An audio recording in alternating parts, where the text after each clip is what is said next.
सो बच्चों, come to the point. हमने basically हम लोग त्रिभुज स्टार्ट कर चुके हैं ऑलरेडी, और ऑलरेडी हम लोगों ने 6.3 को 3 के कुछ क्वेश्चन हम लोगों ने कवर कर लिया है, राइट? किया है ना? तो आज हम बात करते हैं कि जो हमने बोला था कि रिवीजन कराने के लिए एक रिवीजन कराते हैं, 6.1 से 6.3 को रिवीजन कराएंगे, क्योंकि ये एग्ज़ाम पर्पज़ से कहीं ज़्यादा इम्पॉर्टेंट सब्जेक्ट चैप्टर है। जैसे आप तैयारी करोगे, जैसे बोर्ड का एग्ज़ाम दोगे ना तुम लोग, तो ये तुम्हारे लिए कहीं ज़्यादा इम्पॉर्टेंट टॉपिक है। त्रिभुज के क्वेश्चंस आएंगे जब तुम कंपटीशन की तैयारी भी करोगे, लाइक बैंकिंग की तैयारी करोगे, सब एसएससी का तैयारी करेगा, रेलवे का तैयारी करेगा, तो ये चैप्टर से क्वेश्चंस आता है, ठीक है ना? क्वेश्चंस आता है। तो आज हम बात करते हैं बच्चों कि सर समरूप क्या होता है और सर्वांगसम क्या होता है। यही तुम्हारा चैप्टर 6.1 में पढ़ना है। एक त्रिभुज के अंदर है ये जो चैप्टर 6.1 है ना बच्चों, इसमें है ना हमें त्रिभुज है, त्रिभुज दिया हुआ है। तो आपको तो सबसे पहले पता होगा ना कि त्रिभुज क्या होता है। 3 रेखाओं से घिरे हुए क्षेत्र को त्रिभुज कहते हैं, पता है ना इस चीज़ का, ठीक है ना? और त्रिभुज का 3 ही साइड होते हैं बच्चों। जैसे हमने बोला ना, त्रिभुज में कितने साइड होते हैं? 3 ही साइड होते हैं। इसके नाम देना जरूरी होता है, ABC नाम है। और जो इसको कोण कहते हैं, क्या कहते हैं? कोण। हमने बोला था तुम लोगों से, क्या बोला था कि बच्चों जब 2 लाइन एक दूसरे पॉइंट पे मिलता है ना, जब 2 लाइन किसी पॉइंट पे मिलता है ना बच्चों, तो वही कोण बनता है, वही कोण बोलता है।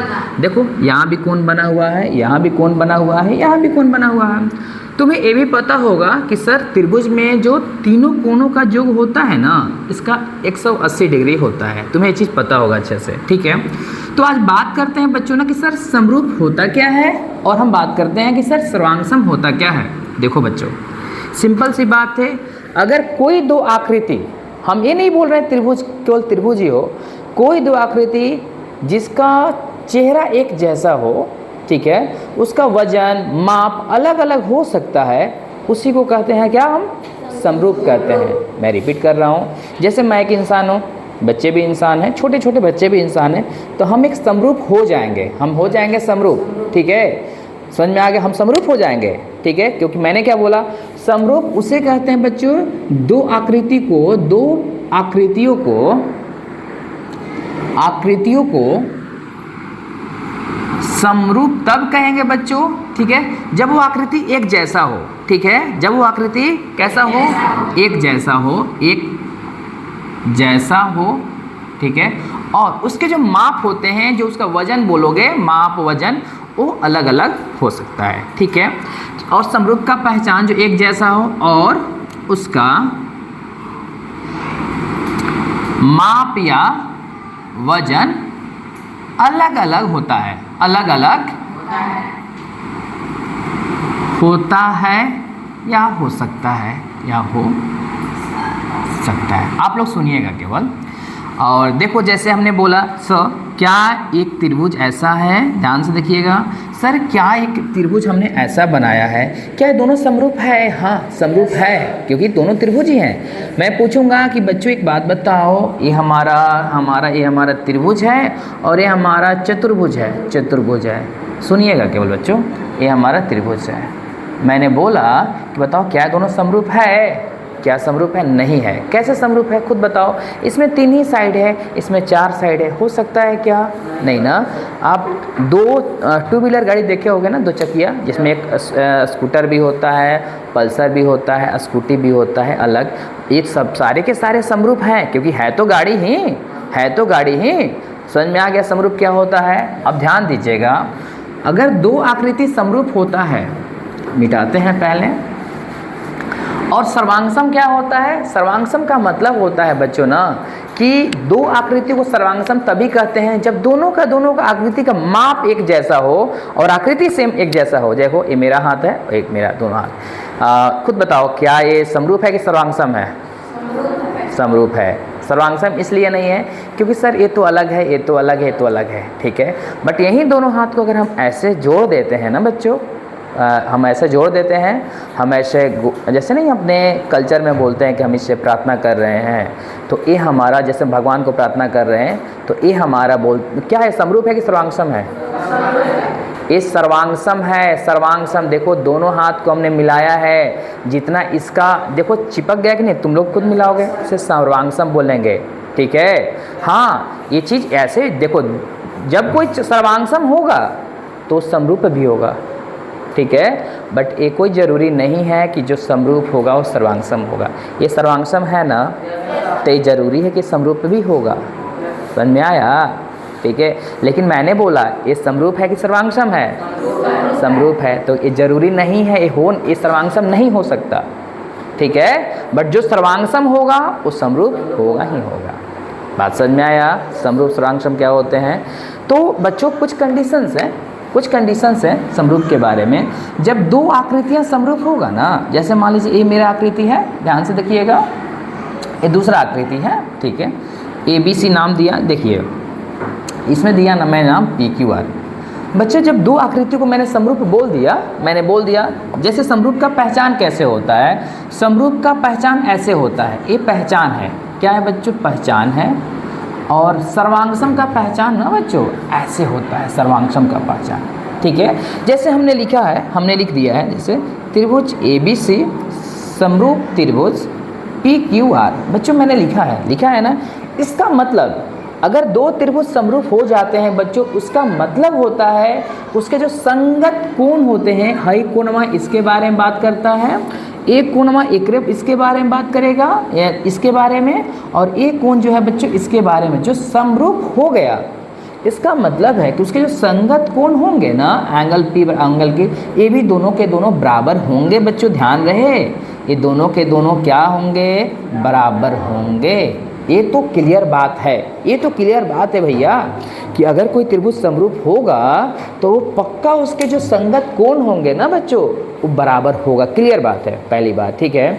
अगर संगत कोण बराबर है बच्चों तो इसकी जो संगत भुजा है, भुजा का लंबाई AB है, इसकी ये भुजा है, अगर ये भुजा है तो इसके भी, क्योंकि दोनों त्रिभुज है ना, जैसे देखो ये मेरा त्रिभुज है और ये तुम्हारा त्रिभुज है, ठीक है।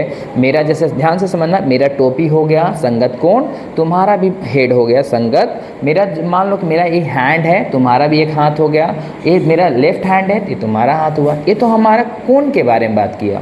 जब हम भुजा के बारे में बात करेंगे बच्चों, तो एक बात बताओ, मैं त्रिभुज हूँ, मान लो त्रिभुज हूँ, तो एक मेरा ए भुजा है और एक मेरा ए भुजा है और एक मेरा पैर है। तो जब मैं इस भुजा को लूँगा, ठीक है, तो तुम भी इसी हैंड को लोगे, क्योंकि दो समरूपता और सर्वांगसम किन्हीं दो त्रिभुजों में होता है, बात समझ में आया? तो बच्चों हमने बोला हमने ए साइड को लिया है और हमने PQ को लिया है, बराबर होता है, हमने BC को लिया है, हमने QR को लिया है, हमने AC को लिया है, हमने PR को लिया है। मैंने क्या बोला? रिपीट, मैंने बोला अगर दो त्रिभुज समरूप होंगे तो उसके संगत कोण बराबर होंगे, और संगत जो भुजा है बच्चों ना, इस संगत भुजा समान अनुपात में होता है। देखो ये समान अनुपात तो होगा ही होगा भैया, ये होगा ही होगा, क्लियर बात है, होगा ही होगा, ठीक है, समझ में आया? जैसे एक एग्जांपल देते हैं, ये बात समझ में आया बच्चों तुम लोगों को? ठीक है, एक एग्जांपल देते हैं, समझने की कोशिश करना। मैंने खुद बोला कि बच्चों मान लो ये हमारा दो त्रिभुज है और ये मान लो कि ये 55 डिग्री है और ये 60 डिग्री है और ये भी 55 डिग्री है और ये भी 60 डिग्री है। मैंने क्वेश्चन देखना क्या क्या पूछ रहा हूँ मैंने पूछा आप लोगों से कि मैंने क्वेश्चन पूछ दिया, मैंने क्वेश्चन दे दिया है, इसमें क्या दिया है कि ये दोनों जो त्रिभुज, ध्यान से देखिएगा, ये दोनों त्रिभुज जो है ना समरूप है, ये दोनों त्रिभुज क्या है? समरूप है। मैंने बोल दिया है ये दोनों त्रिभुज क्या है बच्चों? समरूप है। एक बात देखना, एक त्रिभुज का एक कोण यहाँ है, एक दूसरे त्रिभुज का एक कोण यहाँ है, ठीक है, और एक त्रिभुज का एक कोण यहाँ है, एक दूसरे त्रिभुज का एक कोण यहाँ है, ठीक है। इसका मतलब क्या होता है कि सर ध्यान से सुनना, किसी त्रिभुज में किसी दो त्रिभुज के दो संगत कोण बराबर होते हैं। ये बोल दिया है कि समरूप है, ध्यान, ये बोल दिया है समरूप है, इसका मतलब है कि ए और ए तो बराबर होगा ही होगा, पहली बात है, बराबर होगा। मान लीजिए नहीं बोलता समरूप नहीं है, ये नहीं बोलता, मैंने क्या रिपीट कर रहा हूँ, ध्यान से सुनिएगा। ये तो क्वेश्चन में बोल दिया कि समरूप है, तो है यो बराबर होगा, है इसका बराबर है, इसका तो यो बराबर होगा। अगर क्वेश्चन में नहीं बोलता कि नहीं है, क्वेश्चन बोलता कि दो त्रिभुज दिया है, आप मुझे बताओ कि समरूप है या नहीं है, खुद देखिए, दो त्रिभुज के इसका 55 डिग्री है, ये भी 60 डिग्री है, ठीक है। तो आपको पता है ना कि दो त्रिभुज के दो कोण अगर बराबर होते हैं बच्चों, तो तीसरा कोण ऑटोमेटिक बराबर हो जाएगा। कैसे? ये 60 और 55 क्या होता है? 115 डिग्री और 180, क्योंकि त्रिभुज का तीनों कोणों का जो 180 होता है, अगर 180 में से 115 तुम घटाओगे तो 65 डिग्री होगा, ठीक है। तो इसका मतलब है कि सर ये भी 65 डिग्री होगा, तो ये भी 65 डिग्री होगा, क्योंकि जोड़ लो, ये भी 65 डिग्री होने वाला है। तो देखो मैंने बोला था ना कि अगर दो त्रिभुज का अगर दो कोण जो होता है बराबर होता है, ठीक है, तो वो त्रिभुज भी समरूप कहलाता है, और क्योंकि तीसरा कोणों ऑटोमेटिक बराबर हो जाता है। बात समझ में आया तुम लोगों को? ठीक है, एक एग्जाम्पल दे रहा हूँ, बताना तुम लोग। हमने बोल दिया ये मान लो हमने दिया है 45 डिग्री, ये हमने दिया है 45 डिग्री, और ये हमने दिया है, हमने बच्चों दिया है सब 70 डिग्री, ये भी 70 दिया है। और मैंने पूछा तुमसे कि हमने बोल दिया है कि त्रिभुज ABC जो है ना, ये समरूप है त्रिभुज PQR का, ये मैंने बोल दिया। तो मैंने तुमसे पूछा बच्चों कि तुम मुझे बताओ कि एक कोण कितने डिग्री का होगा और एक कोण कितने डिग्री का होगा। आप खुद देख लो, 70 40 115 होता है, तो ये ऑटोमेटिक 65 डिग्री हो जाएगा, और ये भी ऑटोमेटिक 65, क्योंकि समरूप बोल दिया। आप इसको नहीं निकालोगे ना बच्चों तो कोई ज़रूरत भी नहीं है, क्योंकि इसने ऑलरेडी समरूप बोल दिया है, ठीक है। तो ऑलरेडी 65 होगा, तो ये भी 65 होगा। क्वेश्चन बन जाएगा ऐसा, ठीक है।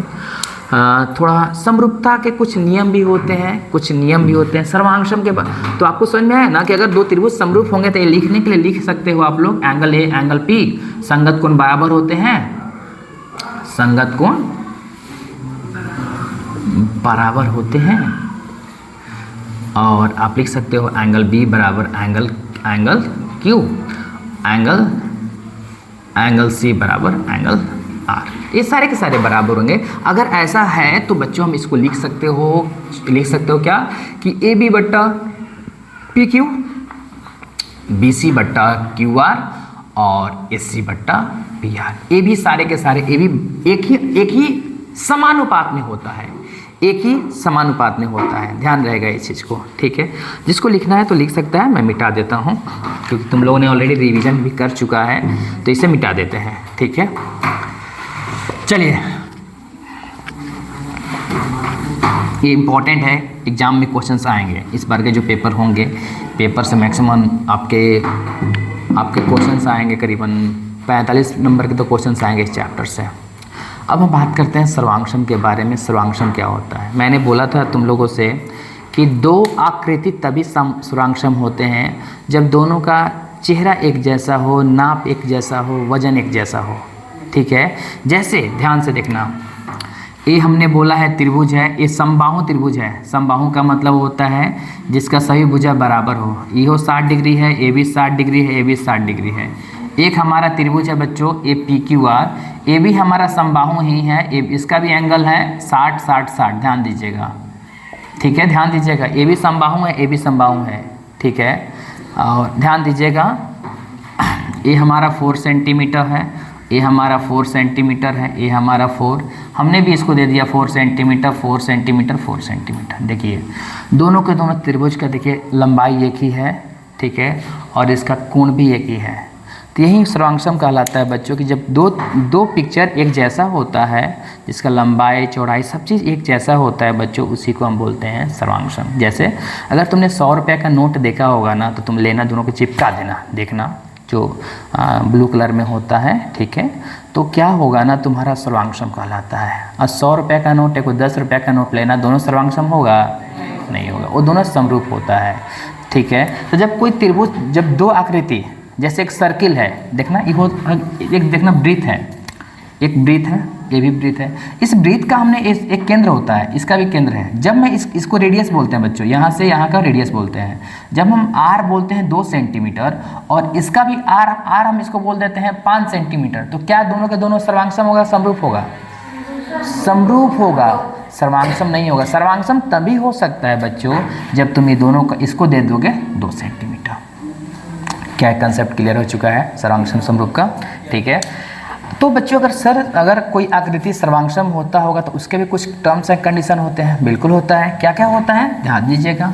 एक आकृति है जो हम बना देते हैं, सर्वांगसम बना देते हैं, हम लिख देते हैं। ध्यान, इसके टर्म्स एंड कंडीशन को देखिएगा, ABC PQR। ध्यान दीजिएगा, हमने बोला बच्चों, हमने बोल दिया कि चूंकि त्रिभुज ABC सर्वांगसम का पिक्चर देखिए कैसा है, चिन्ह कैसा है, सर्वांगसम त्रिभुज PQR ऐसा है बच्चों। मैंने बोल दिया ऐसा है, मैंने बोला है, देखिए ऐसा है, ठीक है। इसका मतलब क्या होता है, इसके जो संगत कोण होते हैं ना बच्चों, एंगल A बराबर एंगल P, एंगल B बराबर एंगल Q, एंगल C बराबर एंगल K। संगत कोण तो बराबर होंगे भैया, लेकिन जो इसकी संगत भुजा है, संगत भुजा जो होता है वो बराबर होता है। उसमें क्या था, उसमें था बच्चों कि सेम अनुपात में होता है, समानुपात में होता है, ठीक है ना, उसमें वही था ना। लेकिन इसमें क्या है बच्चों, इसमें होगा कि अगर ऐसा है तो E बराबर होगा और AB होगा, AB बराबर PQ, ठीक है, और BC बराबर QR, और बोल देंगे AC बराबर बच्चों PR। ये बराबर होता है, ये बराबर होता है बच्चों, ठीक है ना, अगर सर्वांगसम है तो। समझ में आ गया, ठीक है। एक और चीज़ ध्यान दीजिएगा, जैसे मैंने पहले क्लासेस में मैंने बोला था कि जब कोई त्रिभुज का नाम लिखते हैं ना बच्चों, जैसे मान लीजिए ये मिटा देते हैं, ठीक है, ये मिटा देते हैं। देखिएगा, जैसे एक त्रिभुज का, जैसे एक्सरसाइज में जो दिया है ना, समझिएगा। जैसे मान लीजिए ये त्रिभुज का नाम, ये त्रिभुज है और इसका ये है 2 सेंटीमीटर, ये है 4 सेंटीमीटर, ये 3 सेंटीमीटर है, ये 6 सेंटीमीटर है, ये 5 है और ये 10 सेंटीमीटर है। पहली बात कि पहले एक बात मुझे खुद बताओ कि क्या ये त्रिभुज सर्वांगसम है कि समरूप है? हाँ, मान लीजिए कि एक तो आप बोलते हो कि सर समरूप है, ऐसे ही तुम तो ऐसे ही बोले हो, देख ठीक है समरूप है। पहली बात सर, सर्वांगसम तभी हो सकता है जब इसका जो भुजा की जो लंबाई होता है ना, सबके सब सेम होता, ठीक है। सर यहाँ 10 है तो यहाँ 5 है, कहीं 10 तो दिखाई दे नहीं रहा है, ऐसे ही तो भैया ये तो ऐसी बात है कि समरूप सर्वांगसम होगा नहीं। बट चेक भी कर लेंगे, ठीक है, चेक तो कर सकते हैं ना। और चेक करते हैं कि बच्चों ये समरूप है कि नहीं है। मैंने बोला था समरूप के बारे में कि देखिएगा, अगर ये 2 है, मैंने क्लासेस में बोला था, अगर 2 है तो क्या इसका कोई दोगुना या इसके जैसा कहीं है? हाँ, 4 है। अगर 3 है तो कहीं 6 है क्या? हाँ। अगर 5 है तो कहीं 10 है क्या? तो उसी तरीक़ा से त्रिभुज का नाम लिखना, जैसे हम लिखते हैं त्रिभुज ABC, और त्रिभुज कैसे चलते हैं देखिएगा, इसमें PE लिया हूँ तो E लूँगा ना, है E लूँगा ना बच्चों, तो QR, A लिया हूँ तो A लिया हूँ, QR P, ठीक है, समझ में आया। इसमें PQR नहीं लेंगे, क्योंकि अगर मैंने PQR ले लिया बच्चों, ध्यान रहे, तो अगर आप A लेता हूँ तो फिर हमको PQ लेना पड़ेगा, ठीक है। A सिस्टमैटिक होना चाहिए, QR P ना सिस्टमैटिक होना चाहिए, ठीक है ना। अब देखिए, हमको चेक करना है सर समरूप है या नहीं, चेक करते हैं, पहले दोनों चेक कर लेते हैं। तो चलिए ना, हमको तो एंगल A के बारे में नहीं पता है, हमको एंगल P के बारे में कुछ नहीं पता है, ठीक है, ये तो नहीं पता है, नहीं ना पता है, तो हमको ये नहीं पता है, क्योंकि समरूपता के 3 नियम होते हैं। समरूपता के बच्चों कितने नियम होते हैं? 3। थोड़ा सा समरूपता के नियम के बारे में देखिएगा, AA, AAA, ये समरूपता का एक होता है SSS और एक होता है मेरे बच्चों ना SAS। इस समरूपता के 3 नियम होते हैं। अगर कोई त्रिभुज, क्योंकि देखिए ना यहाँ बच्चों, हमारा तो कोई एंगल मिल ही नहीं रहा है ना, मिल नहीं रहा है, लेकिन रवि सर हम कैसे बताएं कि ये समरूप है या नहीं है, कैसे बताएं सर?